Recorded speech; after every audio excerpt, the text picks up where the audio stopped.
반갑습니다. 페페 아빠입니다. 이번 영상은 또 이제 이번 주 한 주를 좀 이제 열심히 달려가는 것 같습니다. 열심히 달려가는 것 같은데 오늘의 마지막 영상입니다. 예상을 하기로는 제가 성지순례가 될 만한 것들만 좀 이제 추려가지고 그나마 빅쇼트가 되기 전에 마지막 시즌이라는 그 컨텐츠로 여러 개를 좀 분석을 하고 있죠. 국내장에 있는 애들을 웬만하면은 다 배제를 했습니다. 걔네들을 또다시 올려줄까라는 의문이 많이 들어요.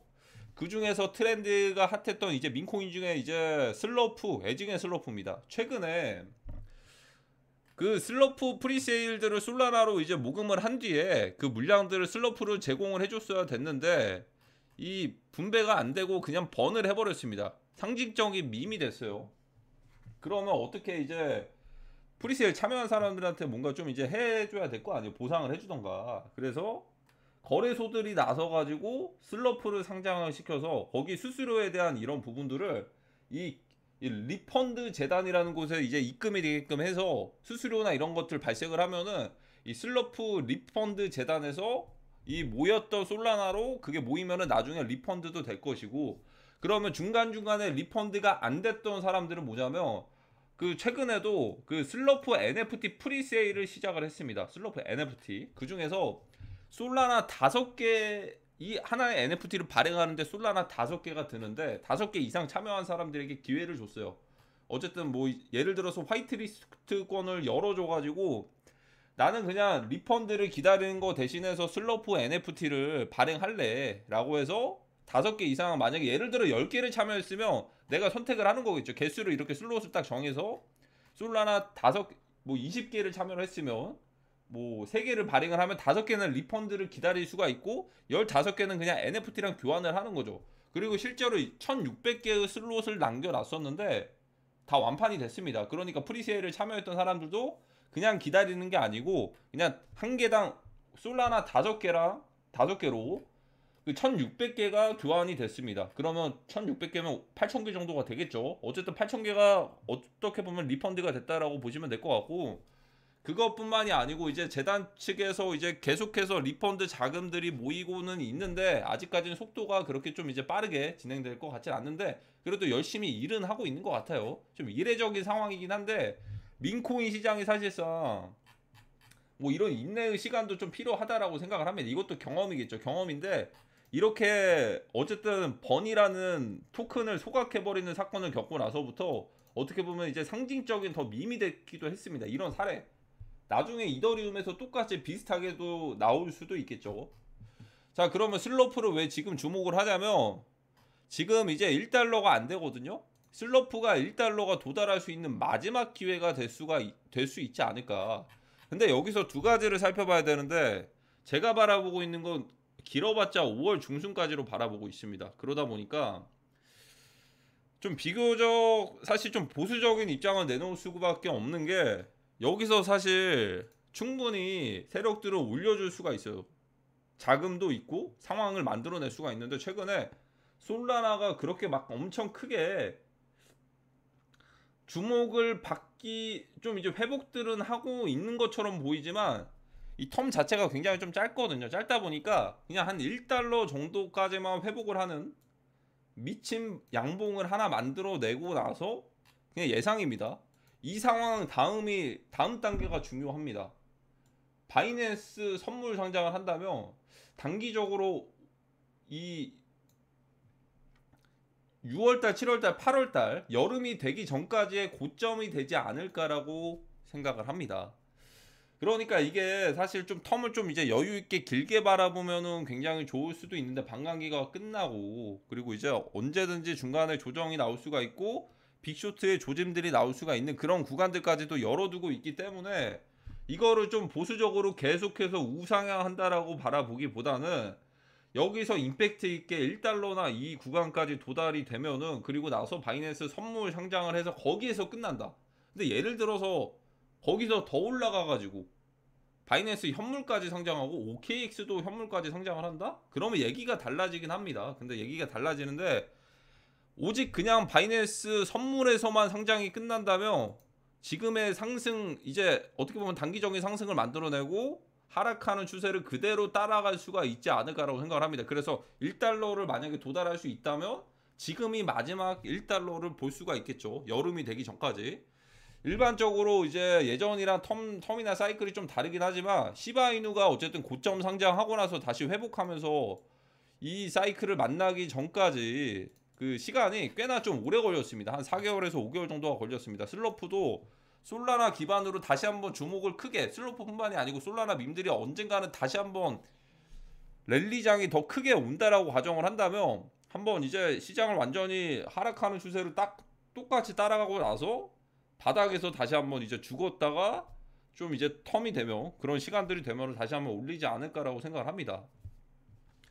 그러니까 만약에 지금 슬로프가 1달러를 도달을 한다면 이게 마지막 그 고점이 될 수도 있겠죠. 지금 어쨌든 올라가기 직전이니까 제가 미리 좀 분석을 하는 거니까.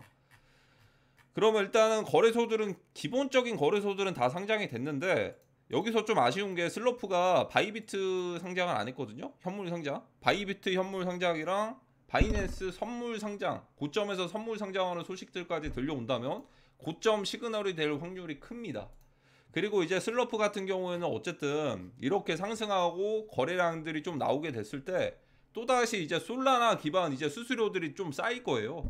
아마 이 과정이 조금 더 계속 지속적으로 발생을 해야 될 필요가 있습니다. 근데 예를 들어서 만약에 슬러프를 전고점까지 뚫어가지고 마치 와이프랑 이런 코인들처럼 그렇게 엄청 미친 사이클을 만들면 아마 이 사이클 때 수수료 덕분에 리펀드 그 수수료들 충분히 충당들을 할 거예요. 이 정도까지 됐으면 거의 슬러프가 시가총액 2조 3조도 될 수가 있는 거니까.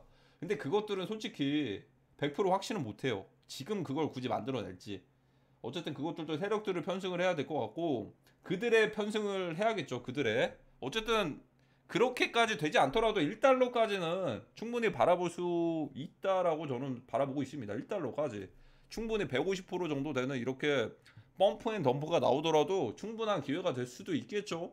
빅쇼트가 되기 전에. 그러니까 좀 이제 뭐 무조건 물방하지 마시고, 저의 분석이 무조건 100% 맞는 건 아니에요. 100% 맞는 건 아니니까 참고는 하시되, 어쨌든 도움이 되셨다면 나중에 한번 댓글들 다시 한번 달아주실 수도 있는 거고.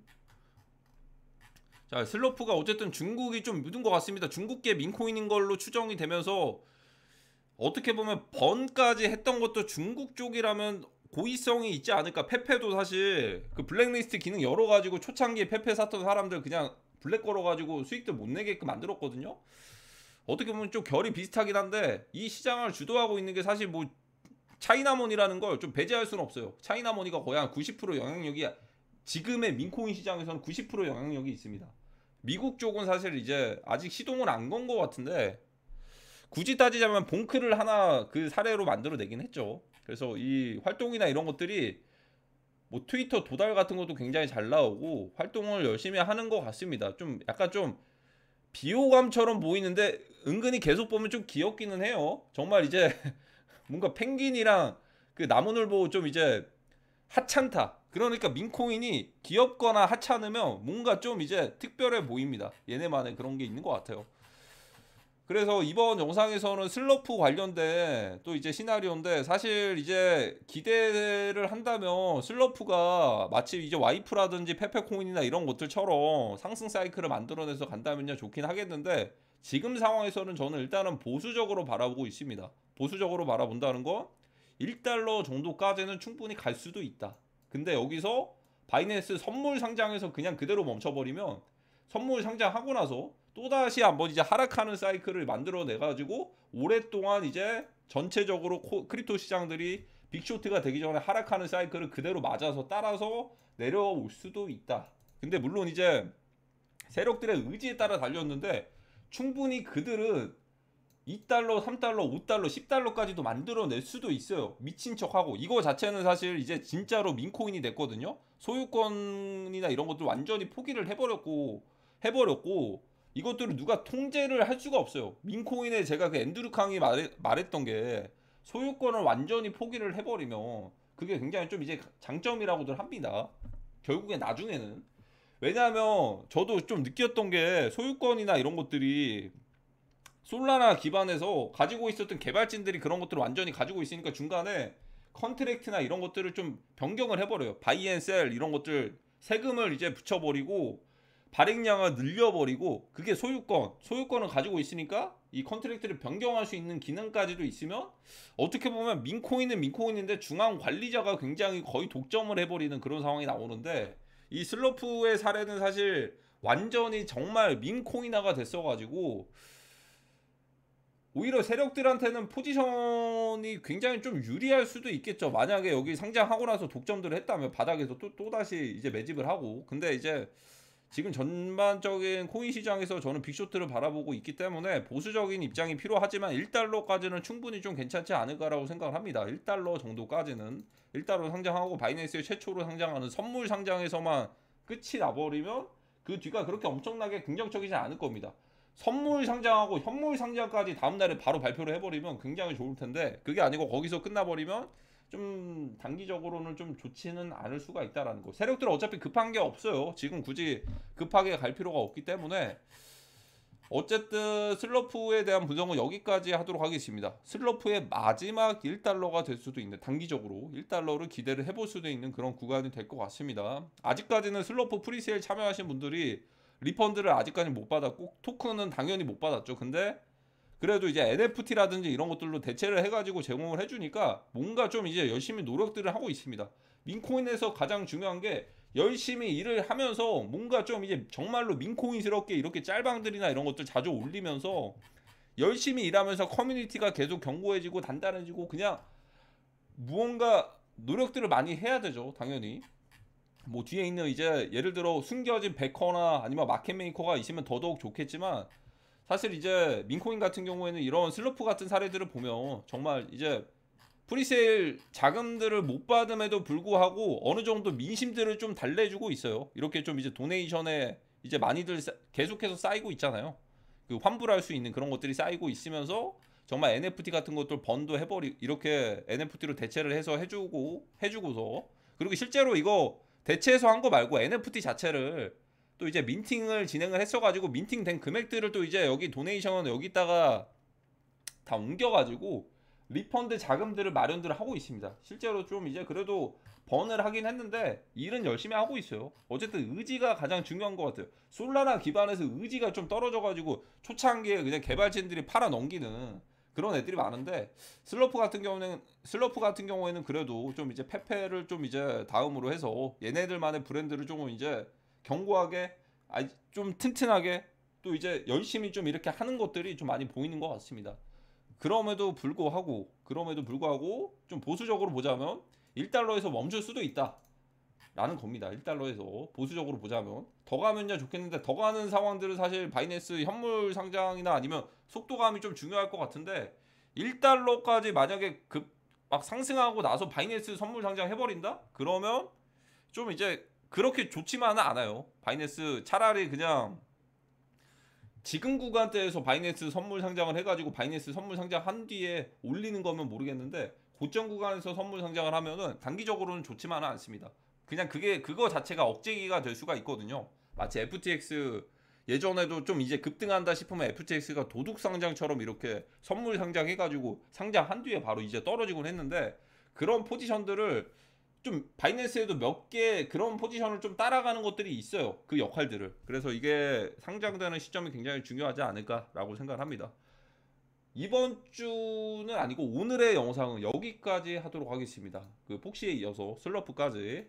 그래도 저는 좀 이제 빅쇼트 관점은 아직도 바뀌지 않았습니다. 언제든지 6만 달러로 이제 초반으로 이제 되돌아오면은 대폭락의 시작이 될 수가 있으니까 저는 장기적인 관점으로 바라보지 않습니다.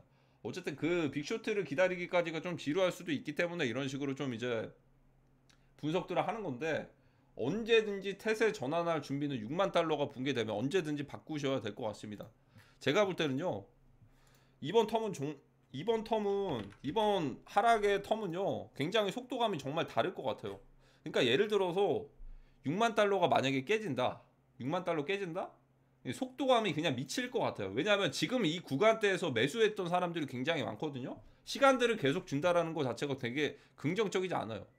누구 좋으라고 이제 매수할 수 있는 시간들을 주죠? 누구 좋으라고? 저는 그렇게 생각하지 않습니다.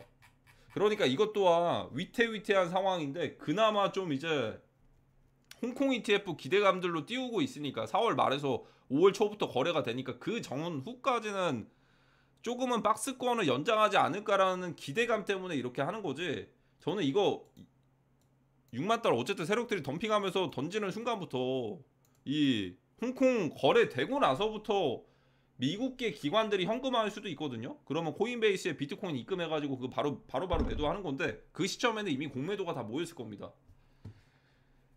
그러니까 속도감 자체가 기관들이 올렸을 때 이거 올렸을 때도 속도감 굉장히 빠르게 올렸잖아요. 올렸을 때 속도감이 굉장히 빨랐는데 하락할 때 속도감을 어떻게 예상들을 안 하는지 그것들 뭐 본인들 스타일대로 하면 되는 거고 저는 속도감 이제 빅쇼트 왔을 때 속도감 굉장히 빠르게 올 거라고 생각을 합니다. 6만 달러 깨지면 언제든지 대비를 해야 된다. 하지만 지금 당장에는 6만 달러가 깨지지 않았으니까 좀 쉬어가는 건데 빅쇼트 관점은 꺾이지 않았습니다. 그러니까 제가 또 정답은 아니에요. 저만의 생각이고 저만의 일기장이고 제가 꼭 정답이면 정답일 수가 있겠습니까? 제가 뭐 마켓메이커나 세력이 아닌데 그쵸? 그러니까 그냥 이런 생각을 가지고 있는 사람이다 하고 그냥 넘기시면 됩니다. 굳이 뭐 이제 본인이 나는 비트코인이 지금 2억까지 3억까지 더 갈 것 같은데 라고 생각을 하면 그대로 그냥 실천을 하면 돼요. 그러니까 제가 하는 거 보고서 흔들릴 정도면 그 정도로 자신이 없는 거지. 내가 그 정도로 확고하면은 그냥 그대로 밀고서 가면 되는 거예요. 아니 비트코인이 여기서 끝난다고? 1억에서 끝난다고? 너무 작은데? 2억까지 갈 것 같은데 최소한 2억까지 가가지고 2017년이랑 21년 같은 불장 사이클을 만들어내지 않을까라고 생각을 하면 그냥 밀고 그대로 가시면 되는 거고 저는 그게 아니고 나는 여기서 끝났다라고 생각을 하는 거예요. 웬만하면은 여기서 비트코인은 지금 여기서 비트코인이 10% 10% 오르고 15% 오르고 그게 무슨 소용이 있겠습니까? 지금 구간대에서 미쳤다고 그럴 거였으면 작년부터 아니면 그 FTX 때부터 그때부터가 그런 게 기회지 지금을 굳이 기회라고 말하고 싶지 않습니다. 그러니까 그 정도 소신이 있으시면 그냥 그대로 가시면 되는 거고 저는 언제든지 6만 달러 깨지면 빅쇼트 구간 그때부터 시작일 겁니다. 올라갔던 속도가 빠른 만큼 아직까지는 한 번도 경험해보지 못한 하락의 속도를 그냥 단 일주일, 2주일 만에 모든 것들을 다 빼버릴 수가 있다. 6만 달러가 깨지면 일주일, 2주일 만에 모든 걸 빼버릴 수가 있다.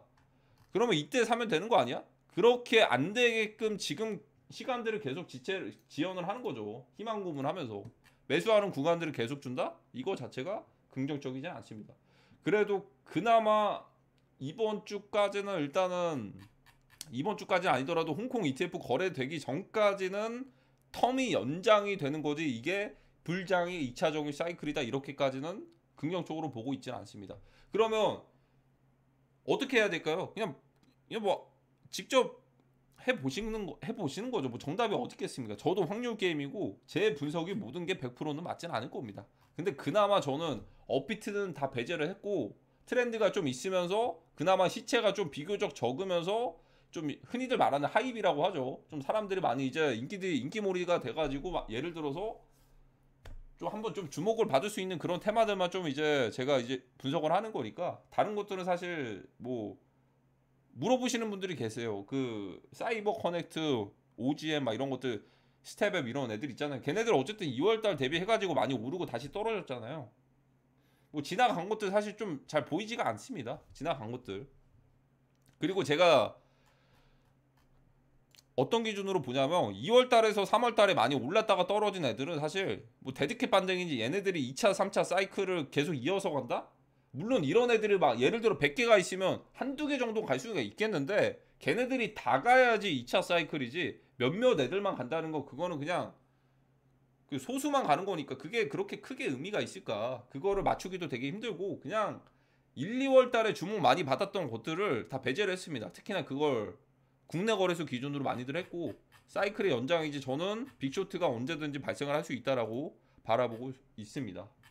자 그러면 이번 영상은 여기까지 하도록 하겠습니다. 좋아요 댓글 한 번씩 많이 부탁드립니다. 감사합니다.